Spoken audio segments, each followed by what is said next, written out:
बिस्मिल्लाहिर्रहमानिर्रहीम, अस्सलाम वालेकुम नाज़रीन। DTV न्यूज़ के प्रोग्राम तबादला ख्याल से मैं हूं राजा उस्मान ताहिर और आज हमारे साथ स्टूडियो में तबादला ख्याल करने के लिए मौजूद हैं एजाज़ अवाई साहब, सीनियर तजियाकार हैं और एडिटर हैं रोज़नामा सदाइश नार के। एजाज़ अवाई साहब, आपका बहुत बहुत शुक्रिया, आपने ज्वाइन किया। आज के प्रोग्राम में भाई साहब हम तबादला ख्याल करेंगे कि आज़ाद कश्मीर में एक तो फैसल मुमताज़ राठौर साहब ने जो दौरों का सिलसिला शुरू किया हुआ है, ख़ासकर अभी जो रवलाकोट का दौरा इन्होंने किया है, और क्योंकि पुंछ डिवीज़न ने 16 दिसंबर यानी कल हड़ताल का ऐलान किया है सर्वर कंपनीज़ के ख़िलाफ़, और जो बिजली की लोड शेडिंग हो रही है उसके ख़िलाफ़, यानी वो सर्विस भी सही नहीं है और लोड शेडिंग का दौरानिया वो तवील है, इस खिलाफ़ उन्होंने हड़ताल और पहिए जाम का ऐलान किया हुआ है। अब इसको काउंटर करने के लिए फैसल राठौर साहब ने गुज़श्ता रोज़ दौरा किया, रवलाकोट का बड़े बड़े ऐलानात किए, लेकिन कहा यह जा रहा है कि दौरा उस तरह कामयाब नहीं रहा है। लोगों ने उस तरह अपनी राय नहीं मिल सकी जिस तरह बाकी जगहों पे इनको अपनी राय मिली है। इसके ऊपर बात करेंगे और इसके साथ साथ हम बात करेंगे कि पाकिस्तान मुस्लिम लीग नून आज़ाद कश्मीर में जो लोग शामिल हो रहे हैं, ख़ासकर जो बाग का हल्का है और इसके साथ जो दीगर हल्के हैं, वहाँ के जो वोटर्स हैं, जो नून लीग के कारकुनान हैं, उनको वो बड़ी अपनी उस तहफ़्फ़ुज़ात का इज़हार कर रहे हैं, बड़ी रजिस्ट कर रहे हैं कि बाज़ लोग पार्टी छोड़ के उस वक्त जब पार्टी मुश्किलात का शिकार थी तो शामिल हुए थे तहरीक इंसाफ में। तो अब जब तहरीक इंसाफ की किश्ती डूबी है तो उनको इक़्तिदार नज़र आ रहा है, तो फिर वो शामिल होना चाह रहे हैं मुस्लिम लीग नून में। तो उनके तहफ़्फ़ुज़ात अपनी जगह पे बिल्कुल दुरुस्त हैं, इसके ऊपर भी बात करेंगे।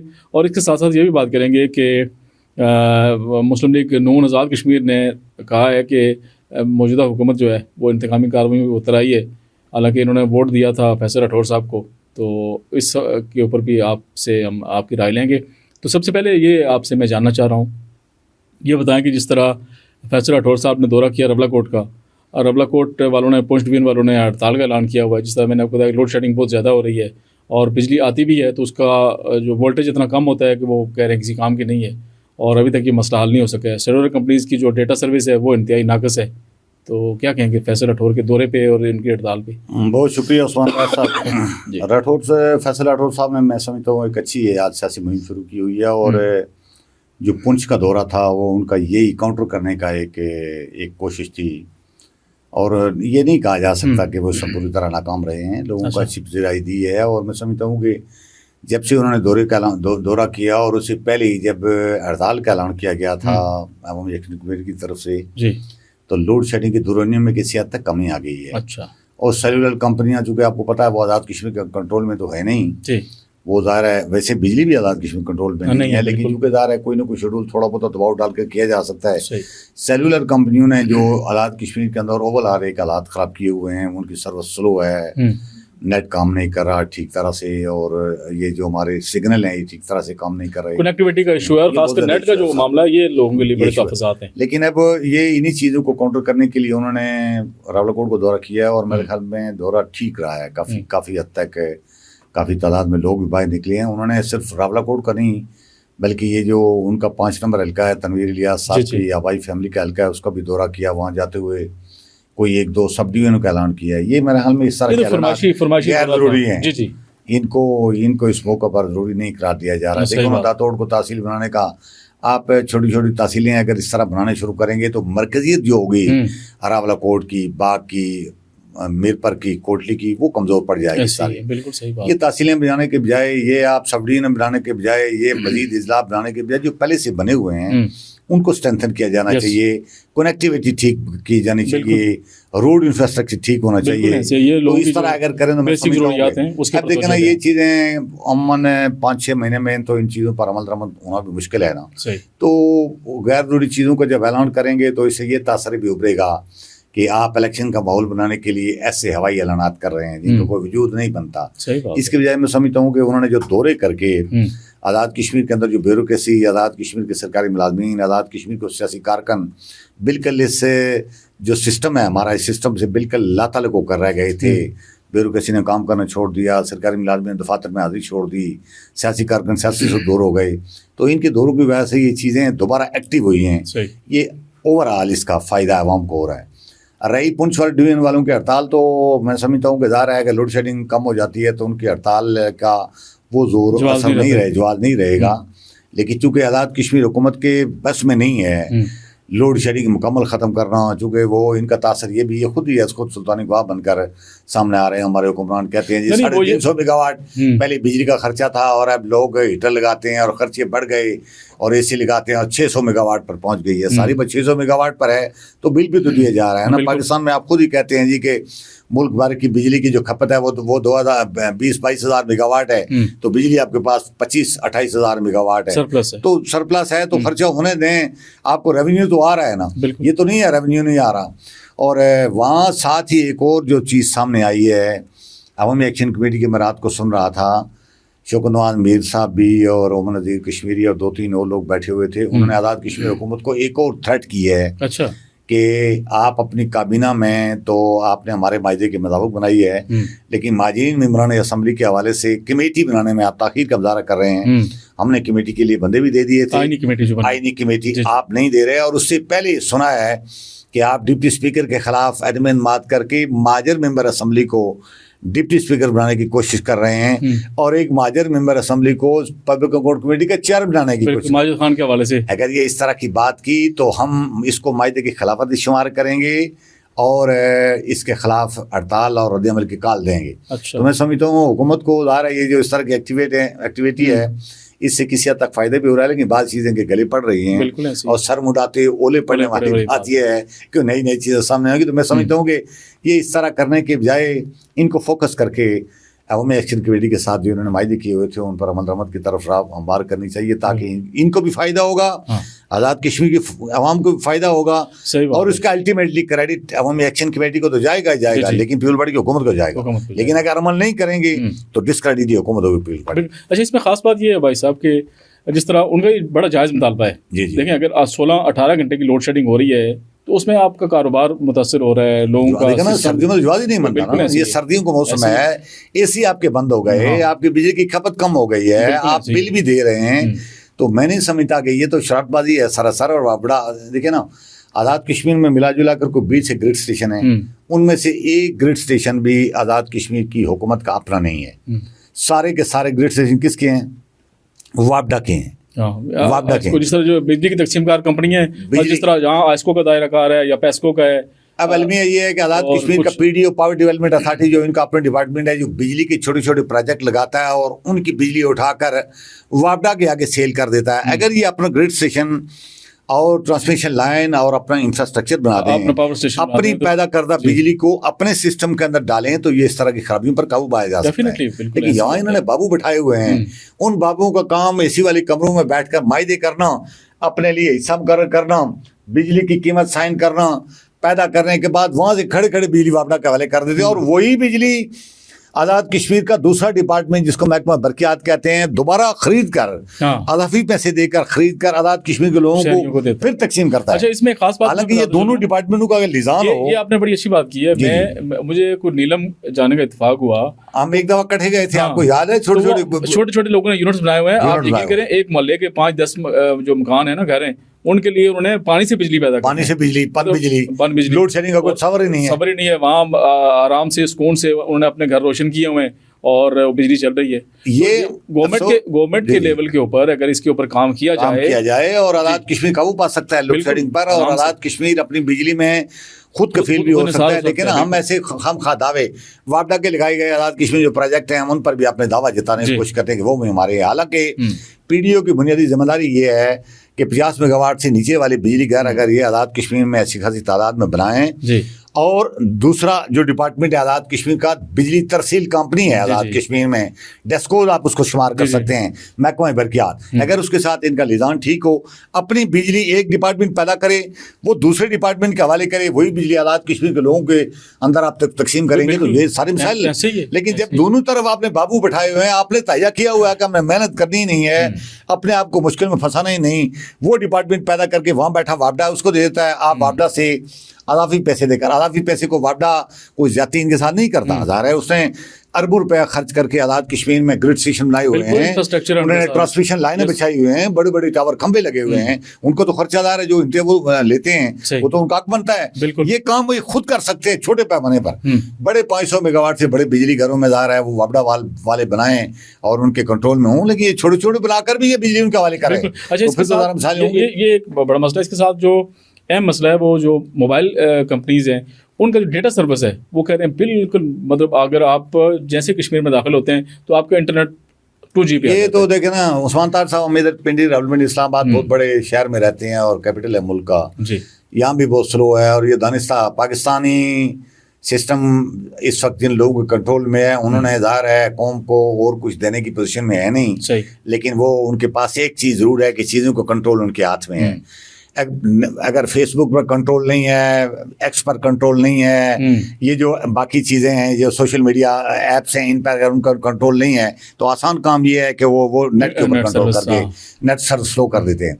इससे मैं समझता हूँ कि पाकिस्तान और आज़ाद कश्मीर के अंदर बहुत बड़े पैमाने पर लोगों का नुकसान हो रहा है। बिल्कुल, कारोबार चंद सियासी लोगों को विक्टिमाइज करने के लिए आपने ऐसा रास्ता अपनाना शुरू कर दिया है जिससे पूरी कौम यरमाल बनकर रह गई है।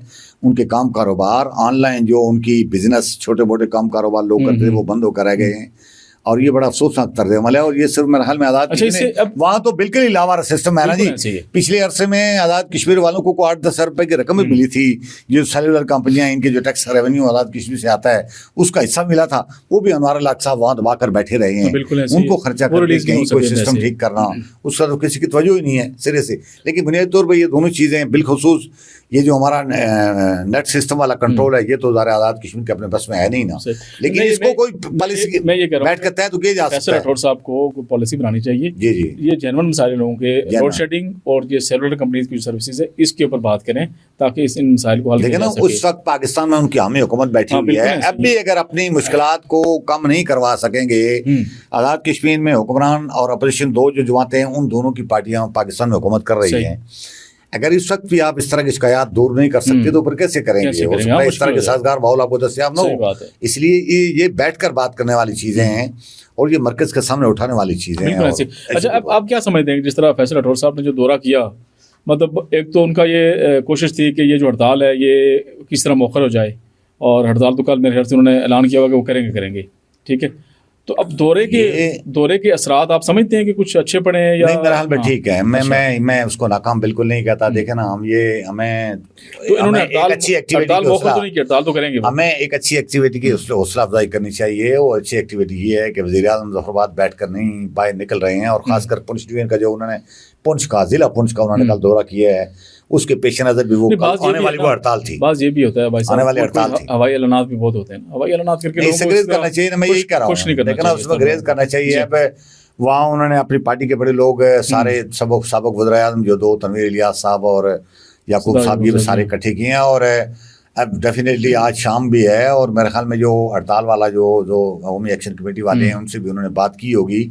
तो किसी हद तक मैं समझता हूँ अगर हुकूमत पाकिस्तान के साथ ये पेशरफ्त हो तो हड़ताल के असरात कम हो सकते हैं, लेकिन हो सकता है ये हड़ताल पहले की तरह मौसर न हो, इसलिए कि जब से हड़ताल की उन्होंने धमकी दी हुई है तो लोड शेडिंग की वो एक जो अजाब था बहुत ज़्यादा खौफनाक, उसमें कमी आई है, ख़त्म नहीं हुआ, कमी आई है। लेकिन अब भी अगर कोई शेड्यूल के तहत देखें ना, हम ये नहीं कह सकते कि आज़ाद कश्मीर को लोड शेडिंग से आप बिल्कुल मुस्तस्ना करार दें। ये कैसे हो सकता है कि पाकिस्तान में लोड शेडिंग हो रही है, जब पूरा मुल्क बहरान का शिकार है तो होगा, लेकिन उसके लिए आपके पास टाइम फ्रेम तो होना चाहिए ना। ये क्या बात हुई कि आप खाना खा रहे हैं आपकी बिजली बंद, शेड्यूल ही कोई नहीं, ब्लैकडाउन इसको कहते हैं, इसको लोड शेडिंग नहीं कहते, इसको ब्लैकडाउन। कोई शेड्यूल जारी हो जिसके बारे में लोग जहनी तौर पर तैयार हों, अच्छा जी इस टाइम से इस टाइम तक बिजली होगी नहीं होगी, उसी शेड्यूल के मुताबिक अपने काम कारोबार दूसरी चीजें बगैर शेड्यूल के लोड शेडिंग होती है। ये अफसोसनाक बात है कि शेड्यूल कम से कम तय करवा दें तो मेरे ख्याल में ये थोड़े बहुत फायदा होगा और में भी हो सकता है हड़ताल की काल शाम तक मौखर हो जाए, वापस ले ली जाए या उसमें किसी हद तक शिद्दत यानी कोई ना कोई मैकेनिज्म रास्ता निकल सकता है, बन सकता है। अच्छा, हम अगली खबर पे आते हैं।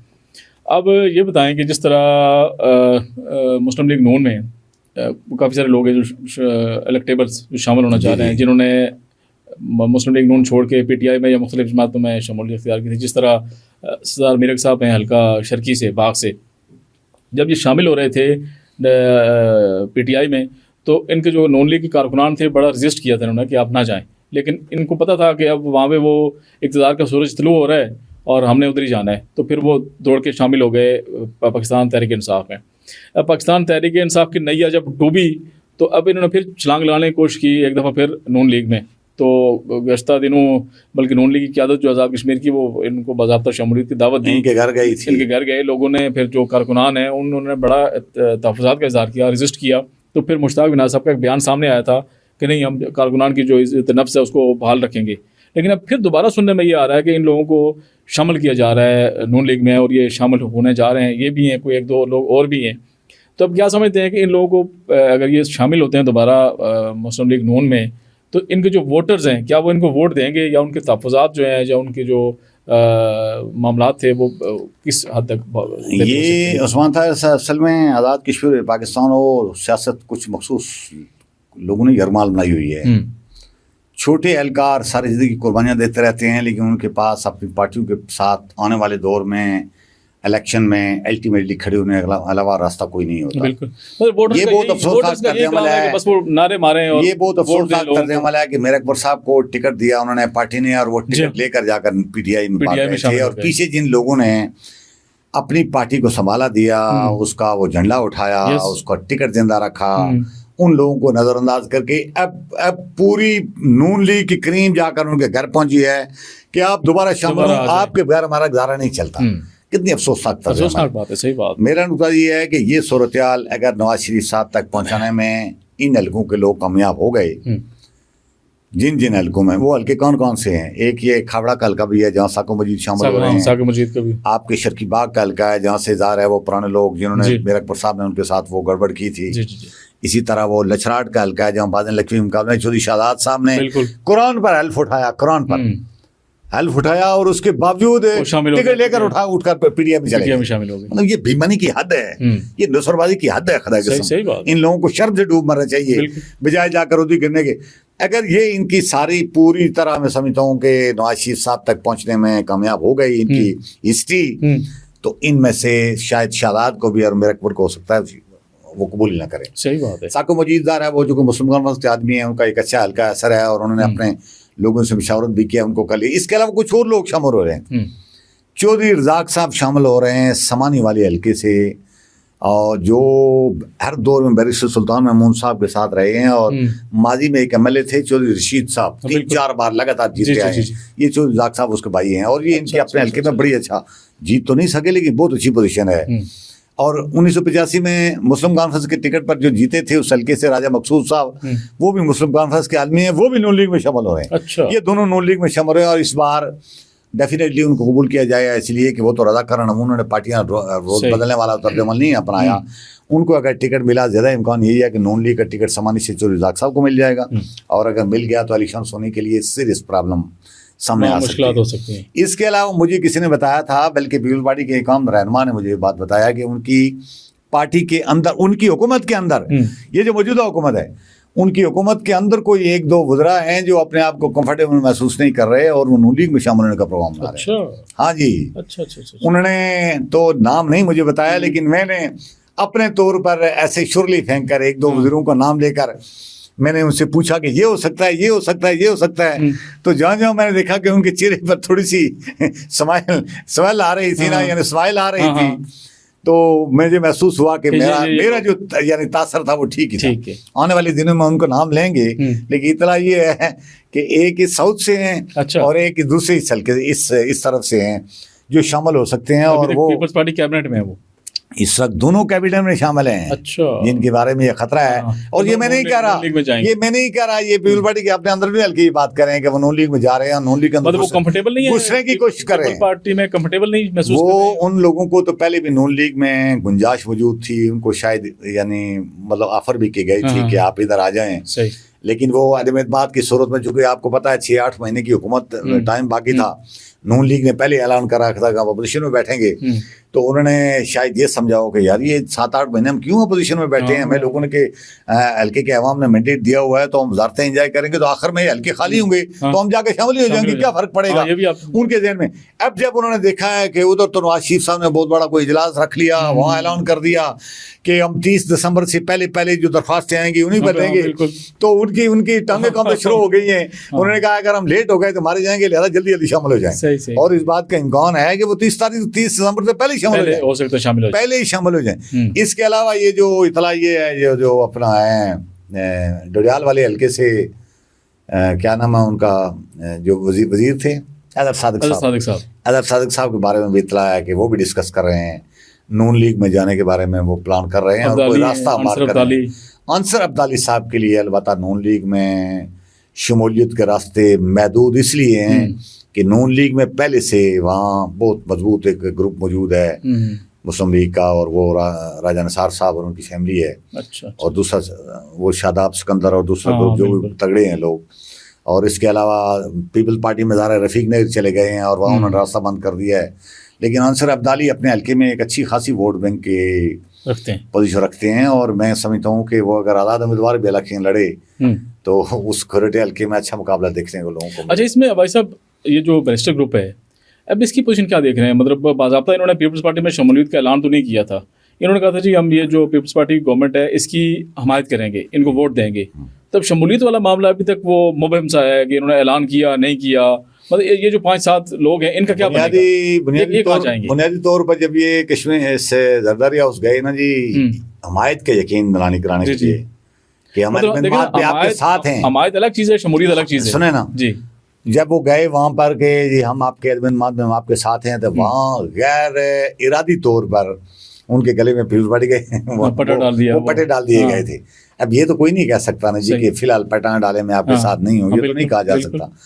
और पीपल पार्टी के जो जरदारी हाउस उन्होंने जो प्रेस जारी किया था उसके तहत तो ये तो शामिल हो गए थे, लेकिन आज तक ना उसकी इन्होंने तस्दीक की है और ना तरदीद की है। अच्छा, कुछ लोगों से सीना बसीना इतला जरूर आई है, बात हुई है, उन्होंने कहा जी हमने शमूलियत नहीं इख्तियार की, हमने हमायत की थी। कुछ सीना बसीना इतला जरूर आई है कि उन्होंने इस बात की तायद नहीं की कि हम, चलो उन्होंने कहा जी हमने हुकूमत की हमायत की है, लेकिन मेरा ज़ाती नुक्ता ये है कि माजी मुस्तकबिल हो या हाल हो, बैरिस्टर सुल्तान महमूद साहब का जो ग्रुप है उनके पास पीपल्स पार्टी से बेस्ट ऑप्शन कोई और नहीं होगा, है ही कोई नहीं, उनके है ही कोई नहीं। वो वैसे भी आपको याद होगा जब पिछले दफा तनवीर इलियास साहब शामिल हुआ था तो वो भी शामिल होना चाह रहे थे, तो इतला एकदम आई थी कि उनको मुख्तदरा रोक लिया है और रुक गए थे। तो इसका मतलब ये पहले से उनके जहन में प्लान था। अलबत्ता जिन वजीरों की तरफ इशारा कर रहा हूँ उनका ताल्लुक भी शायद इन्हीं के ग्रुप से है, जिनके बारे में इतला ही है कि वो कंफर्टेबल खुद नहीं है और शायद आगे पीछे हो सकता है स्लिप होने की कोशिश करें। लेकिन बैरिस्टर सुल्तान महमूद साहब को मेरा ज़ाती ख्याल ये है कि अगर कोई ज़्यादा मसाइल पैदा न हुए टिकटों की तकसीम में, जिसके मुझे इम्कानात कम नज़र आते हैं, ज़्यादा नहीं नज़र आते, बैरिस्टर सुल्तान महमूद साहब के ग्रुप के सारे लोगों को टिकट मिल जाएंगे। और अगर इस तरह का मसला न हुआ तो बैरिस्टर सुल्तान महमूद साहब के ग्रुप के पास पीपल्स पार्टी से अच्छा और बेस्ट ऑप्शन कोई नहीं है और ये रहेंगे। अच्छा, क्योंकि बैरिस्टर साहब अल्लाह ताला उनको सेहत दे, उनकी सेहत ठीक नहीं है, वो एक्टिव सियासत करने की पोजीशन में नहीं है, तो उन्होंने अपने ग्रुप को ठीक तरह से मैं समझता हूँ संभाल कर एक महफूज तरीन जगह पर उन्होंने छोड़ दिया। आगे उनका वो जाने और उनका काम जाने वो सियासत इस तरह करते हैं। अच्छा भाई साहब, मैंने अपने गश्ता प्रोग्राम में भी जिक्र किया था कि नून लीग ने वोट तो दिया है पीपल्स पार्टी को, कायदे अमान को, फैसल राठौर साहब को। अब शाह गुलाम कादिर साहब ने भी कुछ तहफ़्फ़ुज़ात का इज़हार किया है कि हमारे खिलाफ इंतकामी कार्रवाइयाँ शुरू हो गई हैं। तो ये कौन सी इंतकामी कार्रवाइयाँ, अभी तक को पता नहीं चला कौन सी इंतजाम? ये वैसे प्रैक्टिकली कुछ शिकायत जरूर है। मैंने शाह गुलाम कादिर साहब का मैंने भी सुना है, वो स्टेटमेंट सुनी थी जी के इंतकामी कार्रवाइयाँ, बल्कि किसी साथी ने सवाल पूछा है कि इस तरह, उन्होंने कहा जी हाँ मैं इतला मिली है, हम छानबीन कर रहे हैं और पूरी एक डाटा भी सामने लाएंगे। प्रैक्टिकली वैसे हुआ होगा, लेकिन मेरा ज़ाती ख्याल ये है कि पीपल्स पार्टी की हुकूमत एक पॉलिसी के तहत नून लीग को लोगों को विक्टिमाइज नहीं कर सकती, विक्टिमाइज नहीं करेगी, क्योंकि पिछले सारे अरसे जो इकट्ठे ही है ना जी, 2.5 साल से इकट्ठे चलते आ रहे हैं। अब भी उन्होंने फ्रेंडली अपोजिशन बनाई हुई है, तो ये अपोजिशन हनीमून पीरियड अभी खत्म ही नहीं हुआ है। और वो बुनियादी तौर पर जो ज़ाहिर है, देखे ना, कोई आपको अखबारात में मीडिया के सामने स्टेटमेंट तो स्ट्रांग सी देनी है ना जिससे तासर उभरे कि आप हुकूमत का हामी नहीं बल्कि अपना एक स्टांस लेकर चल रहे हैं। अगर वहाँ हुकूमत की आप हमायत करेंगे तो फिर लोग तो ज़ाहिर समझेंगे ना कि आप तो बजाय इधर बैठने के उधर ही बैठ जाते। ज़्यादा मासूम बात बरनाला का जो हल्का है जहाँ आपको पता है कर्नल वकार साहब और जो वो चला रहे थे अपना मिनिस्टर थे, ताकतवर आदमी थे, उन्होंने भिम्बर में और बरनाला और इन हल्कों में बहुत ज़्यादा विक्टिमाइज किया है, बिलखुसूस किसको, जो नून लीग के हामी थे उन लोगों को। अच्छा, नून लीग के जो हामी थे उनको विक्टिमाइज किया। अब जब पीपल्स पार्टी की हुकूमत आ गई तो उन्होंने अपने विक्टिमाइज होने वाले लोगों को कहीं एकोमोडेट करने के लिए थोड़ी रिलीज तो दिया होगा, नज़र है। जब उनमें दिया होगा तो फिर नून लीग का बंदा डेफिनेटली, कर्नल वकार साहब नून लीग के आदमी हैं, बिल्कुल, तो नून लीग का बंदा इधर है, डिसीट होगा, दूर गया होगा, तो वहां से उस तरह की शिकायत पैदा हुई होगी। लेकिन मेरा ज़ाती ख्याल नहीं है कि एक पॉलिसी के तहत पीपल्स पार्टी की हुकूमत नून लीग वालों को टारगेट कर रही है, ऐसी सूरत हाल नहीं हो ऐसी कोई सकती। बात नहीं। कुछ जगहों में देखें ना आप, बरनाला है या आपका समानी है या आपका बिम्बर है, वहाँ अगर कोई कारकन सदर के पास आता है जी कि मेरा एक हामी है, स्कूल टीचर है, उसको वहाँ तब्दील कर देगा। अब तो सदर तो ये नहीं कहता था खामोश रहे, हमारी हामी हुकूमत है इसलिए उसके लिए मिसाइल खड़े ना करें, उसको स्टेटमेंट तो देनी है नज़ार है। ये फर्जी सी शाह गुलाम कादर साहब ने फर्जी स्टेटमेंट दी है, इसके पीछे कोई उस तरह की चीज़ें नहीं है। कोई एक आध जरूर इस तरह का तबादला हुआ होगा जिसकी दिलजोई के लिए उन्होंने सारा काम किया, बाकी पॉलिसी कोई नहीं है, मुझे नहीं लगती। इजाज़त भाई साहब, आपका बहुत बहुत शुक्रिया। नाज़रीन, आज का प्रोग्राम हमारा यहीं तक। इंशाल्लाह अगले प्रोग्राम में मज़ीद न्यूज़ अपडेट्स के साथ हाजिर होंगे। खुदा हाफिज़।